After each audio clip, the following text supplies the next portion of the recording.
का तसा त्याला जसा पेपर सोडवलाय तसे मार्क पडणार.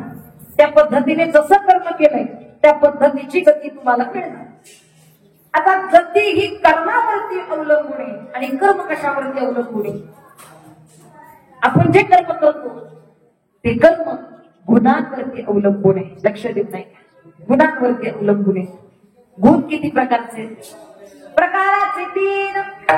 तुका म्हणे केले जग बाबा आखर जग जेवढी काही मनुष्य प्राणी मात्र जेवढी काही आहे ती या 3च गुणांना निर्माण. कोणते गुण? रज, तम आणि बोला तुम्ही एवढे कानात बसले की गप्प बसले तर आम्हाला टेन्शन. रज, तम आणि सत्व या आधी तुम्ही ऐकले असतील हे गुण. राजसिक, तामसिक आणि सात्विक या 3 प्रकारातून जग निर्माण. कुणी मोठा माणूस असू द्या या 3 गुणाचा वेगळा दुसरा गुण संख्या गुणच नाही बरं का. या 3च गुणातून माणसं निर्माण आहेत. या 3च गुणातून जग निर्माण आहे आणि या 3च गुणातून माणूस कर्म करत असतो. ज्याचे त्याचे काय गुण असतात. आपल्याला आपले गुण कळाले, शब्द कळाला ना. आपण कोणत्या गुणाचे आहोत हे आपल्याला कळालं.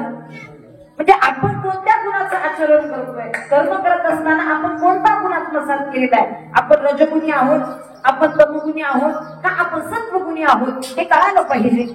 त्याच्यानुसार कर्म घडत असतं आणि त्या कर्मावरती माणसाला या मृत्यूनंतर गती मिळत असते. बाबा गीतेमध्ये वर्णन आहे. ऊर्ध्वं गच्छन्ति सत्त्वसः मध्ये तिष्ठन्ति राजसः जगत्ये गुणवृत्तिस्था अधो गच्छन्ति तामसः. चांगली अवस्था वृद्ध गती, मध्यम अवस्था मध्यम गती आणि कनिष्ठ अवस्था अधोगती या 3 प्रकाराच्या गती आहेत. जो सात्विक वृत्तीचं आचरण करतो त्याला ऊर्ध्व गती म्हणजे चांगली अवस्था आहे. जो राजसिक वृत्तीचं आचरण करतो त्याला मध्यम गती आहे आणि जो तामसिक गुणांचं आचरण करतो त्याला अधोगती आहे. विठाला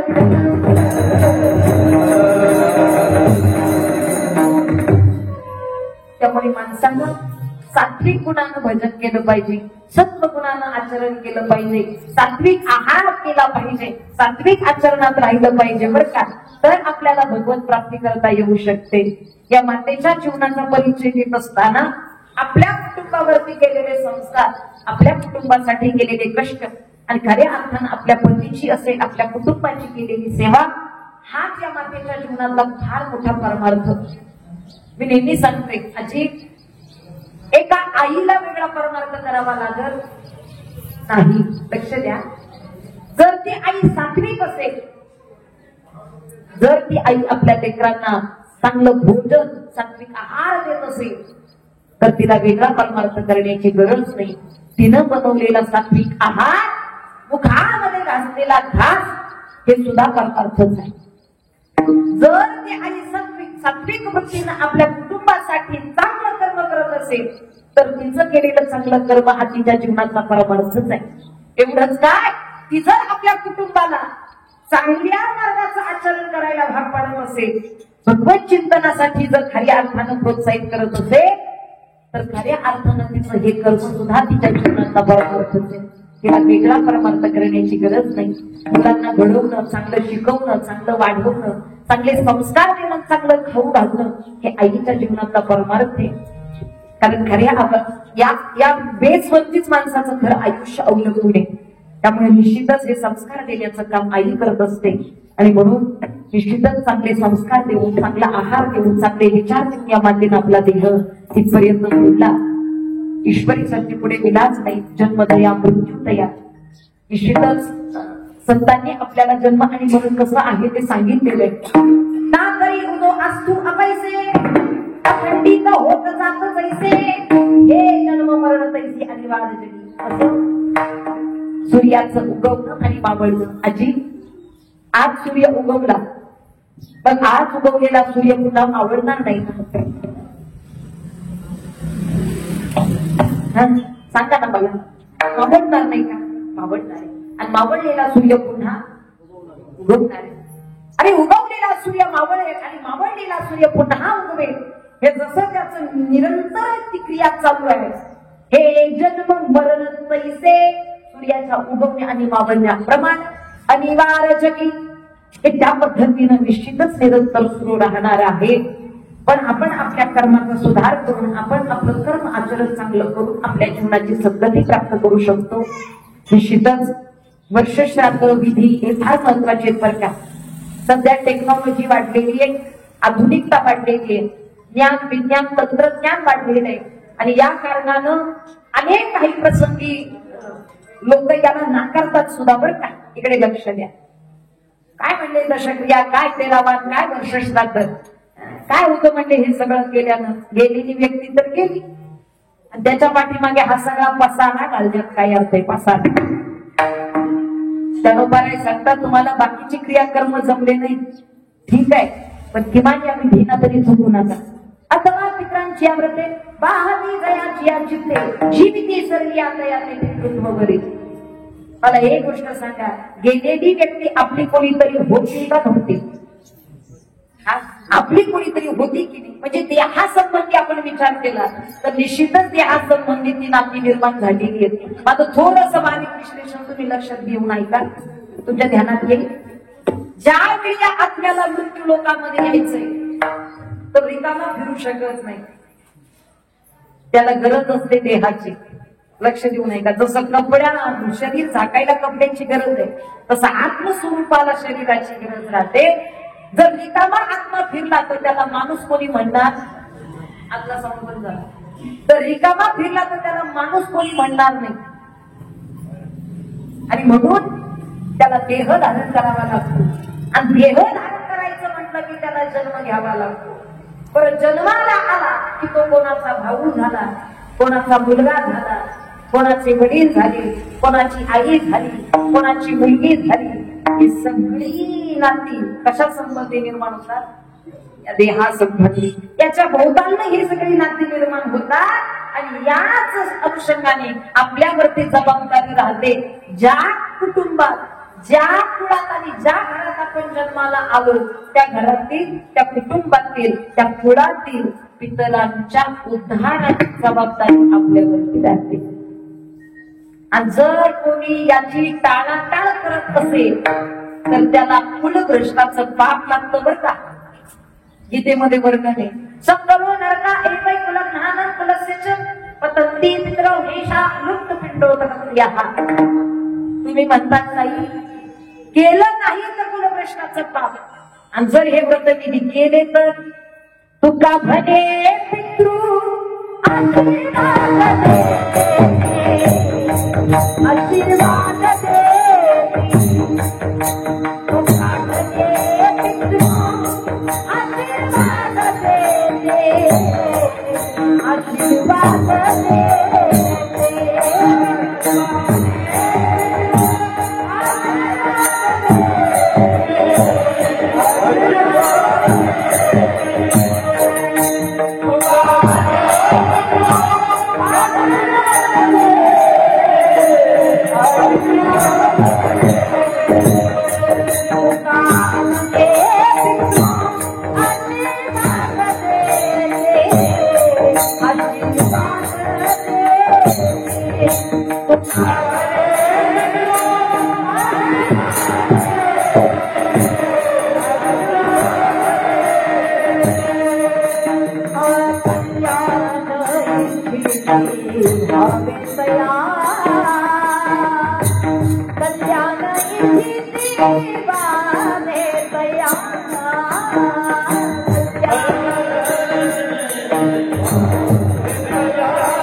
किती व्हावे तया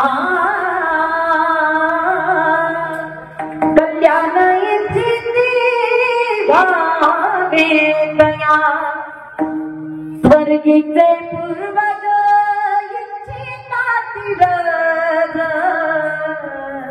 इच्छितातील स्वर्गीचे पूर्वज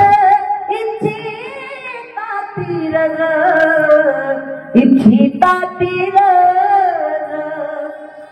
आपल्या कुळातील लोकांची कुटुंबाची खऱ्या अर्थानं चांगल्या प्रकारची प्रगती व्हावी, चांगलं कल्याण व्हावं याच्या अपेक्षा ते पितृ करतात, ज्यांची व्रतविधी आपण करत असतो बरं का.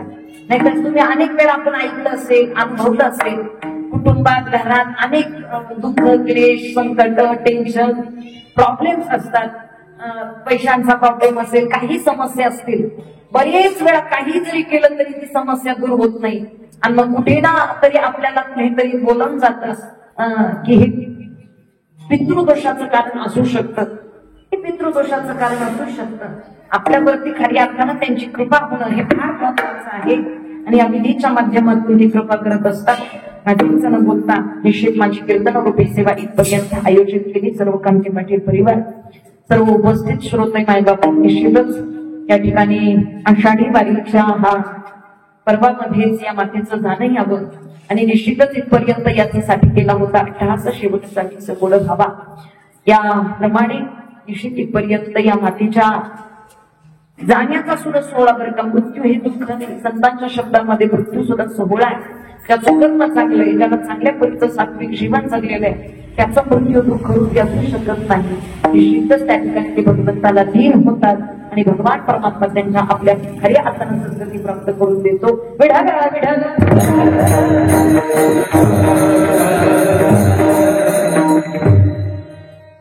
संसाराचा नावे घालून या शून्य बाळका अपुण्य धर्म केला. हरी भजनी ढवळले जग चुकला लाग कडी काळाचा. लक्ष द्या, जगद्गुरु तुकोबाराय आपल्या जीवनाचं प्रयोजन मांडत असताना कशाकरिता आम्ही इथपर्यंत अवतार धारण करून येतो. मी सुरुवातीला सांगितलं, संत हे दिसायला जरी सामान्य असतो तरी त्यांचे कर्म, त्यांचे विचार मात्र सामान्य नाही बरं का. त्यांच्या विचाराची व्यापकता एवढी मोठी आहे. जर आपल्याला कोणी विचारलं का हो कुठले तुम्ही, तुमचं गाव कोणतं, आपला परिचय जर कोणी विचारला तर सरळ सरळ आपण सांगतो अमुक अमुक जिल्ह्यातील अमुक अमुक तालुक्यातील हे माझं गाव, या गावामध्ये या वॉर्ड क्रमांकामध्ये मी राहतो. आणि वॉर्ड क्रमांक सुद्धा सांगते, आपण गल्ली क्रमांक सुद्धा सांगतो, घर क्रमांक सुद्धा सांगतो. खऱ्या अर्थानं आपण आपला परिचय देत असताना एवढ्या संकुचित विचारानं देतो. कोणी संतांना विचारा का हो गाव कोणतं, कुठले तुम्ही आणि काय काय तुमची आहे, राहता कुठे काय. संतांनी एकच वापरावं, हे विश्वची माझे घर. आणि कोणत्या गावचे अमुक अमुक गाव असं काय सांगावं, जगाचा उद्धार करायचा, एका गावात राहून जमेल. निश्चितच संत हे जगाचा विचार व्यापक दृष्टीनं करत असतात. तुमच्या आमच्या उद्धाराची काळजी घेतात, तुमच्या आमच्या हिताचा विचार करत असतात, म्हणून ते व्यापक स्वरूपानं जगत असतात बरं का. दिसायला सारखे, बाकीचे सगळे सारखं, पण विचार व्यापक आहेत. एक महान राजा होता, राजा. आणि रस्त्याने चालत असताना एक साधू महाराज त्याला दर्शनासाठी दिसले. राजा दर्शनाकरिता गेला, महाराजांनी आशीर्वाद दिला आणि मग तिथपासून राजा रोज त्या महाराजांच्या दर्शनाकरिता जाऊ लागला. रोज त्या साधूंचं दर्शन घ्यायचा, आनंद वाटायचा, प्रसन्न वाटायचं. रोज त्या साधू महाराजांचं दर्शन घ्यायचं. राजाला वाटलं रोज इकडे महाराजांकडे दर्शनाला येण्यापेक्षा महाराजांनाच आपल्याकडे घेऊन चला, म्हणजे महाराजांनाच आपल्या राज्यात, आपल्या महालात घेऊन जाऊ. आणि मग राजानं महाराजांना आग्रह केला, विनंती केली, म्हणजे महाराज रोज मी तुमच्या दर्शनाकरिता इथपर्यंत येतो, फार बरं वाटतं, प्रसन्न वाटतं, पण व्याप भरपूर आहे, रोज येता येणार नाही, म्हणून तुम्हीच आमच्याकडे या. तुमच्या सगळ्या जी काही तुम्हाला साधनं लागतील, जी काही तुम्हाला हवं असेल ते सगळं जागच्या जागी मिळेल. तुम्ही काही काळजी करू नका. जेवणाच्या वेळेला जेवण, अगदी जे तुम्हाला पाहिजे असेल ते सगळं मिळेल. साधू महाराज राजासोबत गेले. आता जसा वेश साधूचा तसाच वेश राजाचा. किंबहुना जसा राजा कपडे घालणार तसा साधूला देणार, जसं राजा अन्न खाणार तसं साधूला देणार. ज्या पद्धतीची राजाची आयुष पैश त्याच पद्धतीनं त्या महाराजांना झोपण्यासाठी जसं राजाचं आसन तसंच त्याचं, बसण्यासाठी जसं राजाचं आसन तसंच साधू महाराजांचं, असं सगळं राजाचं आणि साधू महाराजांचं समान, तीळ मात्र फरक नाही. इतकी सेवा राजाने साधू महाराजांची केली. आणि काही दिवसांनंतर राजाला वाटलं आता साधू महाराजांना आपल्यात काही फरक राहिला. ऐकताय ना तुम्ही? ऐकताय ना? असं करत चला म्हणजे मला वाटते साधू महाराजांमध्ये आपल्यामध्ये काही सुद्धा फरक राहिला. कपडे सारखे, चप्पल सारखी, आपलं जेवण सारखं, बसायला सारखं, झोपायला आरामात गादी सारखी, दैनंदिन क्रियाकर्म सारखी. मग यांच्यात आणि आपल्यात काय फरक उरला? म्हणजे आपणही साधू महाराज. राजा म्हणला का हो बाबा तुमच्यात आणि आपल्यात आता काही फरक राहिला नाही, तुमच्यात आणि आपल्यात काही सगळं सारखं, आपलं कपडे सारखे, जेवण सारखं, उठणं बसणं झोपणं आरामात सगळं सारखं. काय फरक आहे म्हणले आता तुमच्यात आणि माझ्यात? तुमच्यात आणि माझ्यात काही फरक नाही. महाराज हसले. राजाला म्हणते बाबा आज वेळ असेल तर चला जरा फेरफटकाला मारू, चला म्हणजे आता जरा भ्रमण करू. राजाला सोबत घेतलं. साधू महाराज राजा दोघे जण फिरायला गेले. फिरता फिरता चालता चालता दुपारची सायंकाळ झाली त्यांना कळालं नाही. चालता चालता चालता चालता चालता चालता एवढा वेळ निघून गेला. एवढ्या दूर पर्यंत दोघे जण गेले की आता राजाच्या राज्याची सीमा आली. राज्याची जी सीमा होती त्या सीमेपर्यंत दोघं जण गेले. महाराज चालतच होते. राजाला कळालं आता आपलं राज्य, आता आपलं राज्य संपत आहे. इथून पुढे आपण जाऊ शकत, जायचं असेल तर परमिशन घ्यावी लागेल. इथून पुढे आपण जाऊ शकत नाही. महाराजांना म्हणले महाराज थांबा, भरपूर चाललो, दुपारपासून चालतोय, एवढा वेळ झाला चालतोय, कळालंच नाही एवढा वेळ कसा निघून गेला. पण आता मात्र आपल्याला माघारी चला म्हणजे आता राज्यात पुन्हा आता ही सीमा आली, इथून पुढचं राज्य लागलं, आपण इथून पुढे जाऊ शकत नाही. साधू म्हणते का हो सकाळीच तर बोलले ना तुमच्यात आणि माझ्यात काही फरक नाही, सगळं सारखं आहे आपलं. म्हणले मी राज्याचा त्याग करतो, तुम्ही करू शकता. आतापर्यंत वापरलेल्या ऐश्वर्याचा मी त्याग करतो, तुम्ही करू शकता. हेच तर बुद्धी माणसाची संतांची फरक आहे.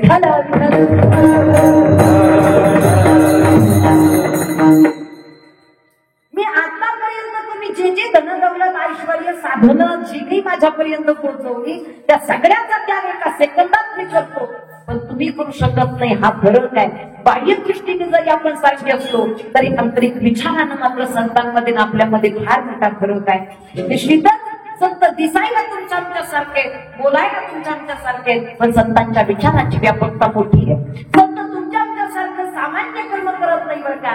संतांच्या कर्माचं, संतांच्या अवताराचं प्रयोजन आहे. अवताराचं म्हटलं बरं का मी, कारण तुम्ही आम्ही जन्माला येतो, पण संत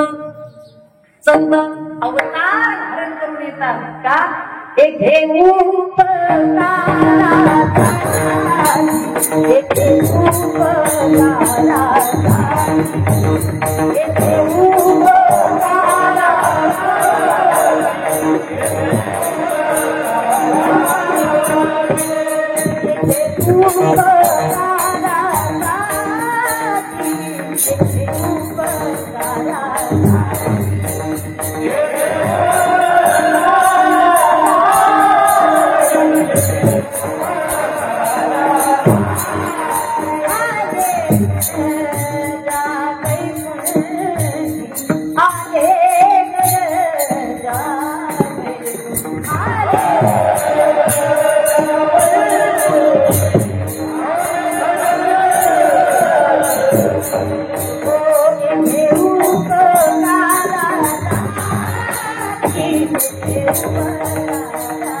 आले गरजा वैकुंठी, आले गरजा वैकुंठी. घर वैकुंठाचं पण इथपर्यंत आले तुमच्या आमच्या उपकाराकडे. उपकार केले संतांनी. आपलं कीर्तन म्हणजे फक्त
खरी अर्थाने तुम्ही आम्ही सामान्यतेने जन्माला येतो. संत अवतार धारण करून येतात.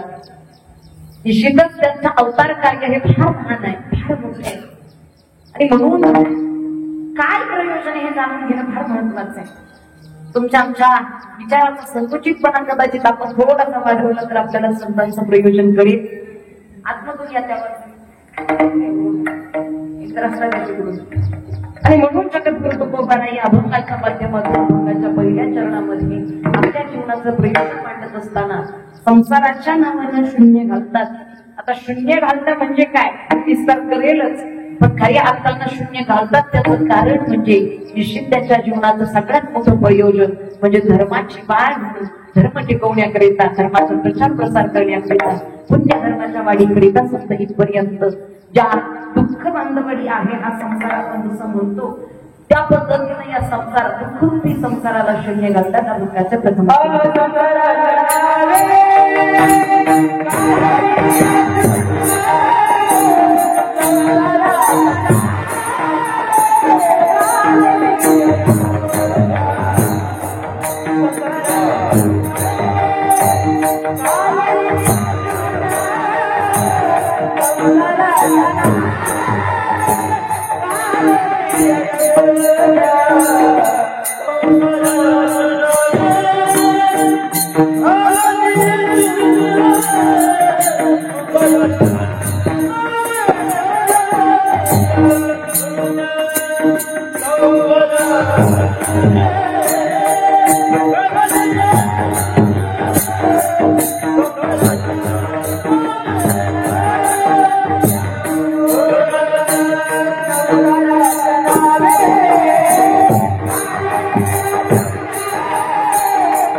Yeah.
मोकळे मनाने टाळे वाजवा, मोकळे मनाने जरा मान घाला.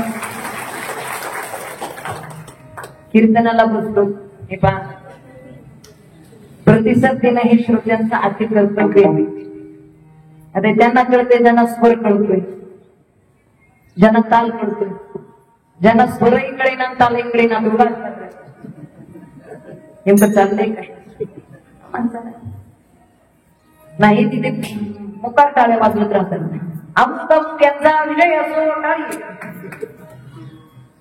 भगवत चिंतनाच्या हरिनामाची टाळ वाजवायची म्हटलं तर माणसाला कंटाळा काय येतो. ज्यांना तिथली टाळाटाळ चुकवायची त्यांना इथं टाळीची टाळाटाळ करू नका.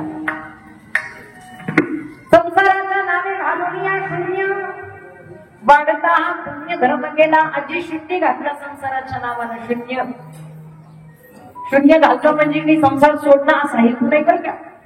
संत कधीही संसार सोडा असं सांगत नाही, कधीच नाही बरं का. तुम्ही म्हणतात नाही संसार सोडा सांगत नाही, मग संसारात दुःख मुळं चौकडे इकडं विश्रांती नाही कुठे, रात्र दिवस तळमळ हे दुःख संसाराचं सांगितलेलं त्याचं काय. एक गोष्ट ध्यानात ठेवा, संसार दुःखाचं नाही तर संसाराचं ममत्व दुःखाचं आहे. लक्षात काय दुःखामुळे संसाराचं ममत्व दुःखाला कारणीभूत आहे. जे आपण माझं म्हणतो ना संसाराबद्दल, हे माझं, हे माझं, हे माझं, हे माझं, माझं माझं मला मला जे काही ममत्व वाढवलेले ते ममत्व दुःखाला कारणीभूत आहे. ऐकताय ना तुम्ही.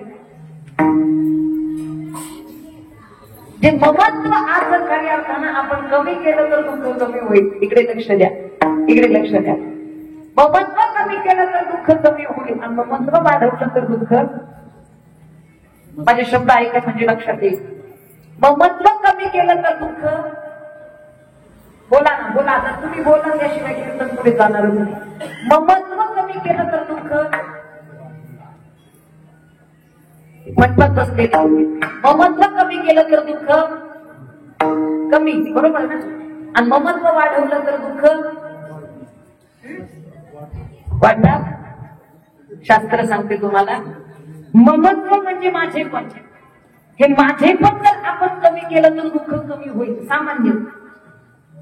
पण शास्त्र सांगतं तुम्ही ममत्व कमी करू शकत नसाल, कारण एवढं सोपं नाही माझेपण कमी करणं.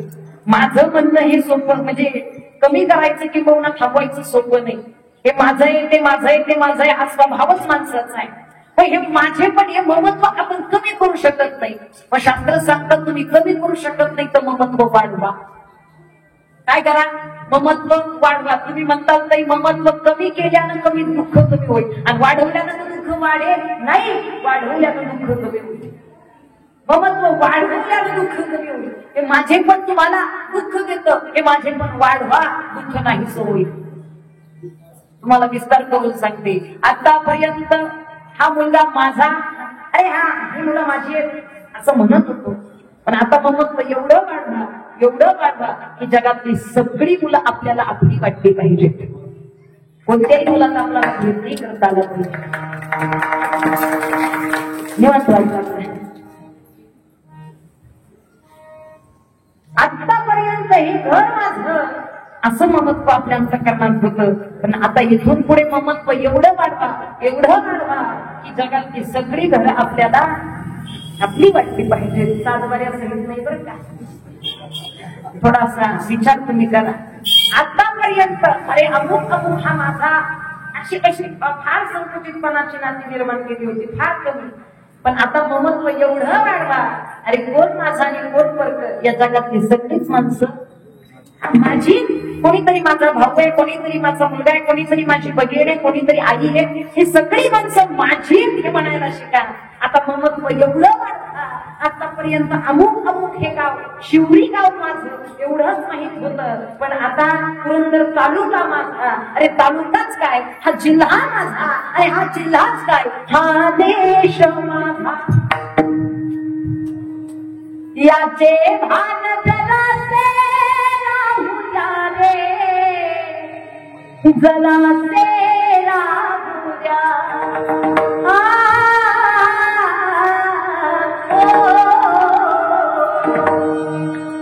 का नाही हा देश माझा म्हणू शकला की व्यापकता या ममत्वामध्ये वृद्धी आपल्याला दुःख नाही करते.